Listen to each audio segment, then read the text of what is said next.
আল্লাহ নবী সেজদার মধ্যে পড়ে কাঁদতে থাকবে, ইয়া রব হাবলি উম্মতি।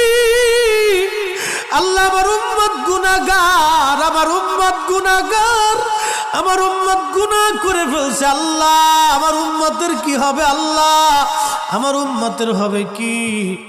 আল্লাহ পাক ডাক দিয়ে বলবেন, হাবিব আপনি আর সেজদায় পড়ে থাকবেন না, মাথা উঠান। আপনি কাঁদেন কেন? মেহেশর তো আপনার কান্নার জন্য না নবী, উঠেন, আপনি মাথা উঠান। আপনার জন্য আরশে মুআল্লার ডানে একটা কুরসি পেতে রাখছি, একটা চেয়ার পেতে রাখছি, একটা আসন রাখছি। আপনি নবী সেই আসনে বসবেন। আপনি মাথা উঠান, আপনি আমার হাবিব, আপনি আমার বন্ধু, আপনি আর কাঁদবেন না। হুজুর আপনি মাথা উঠান।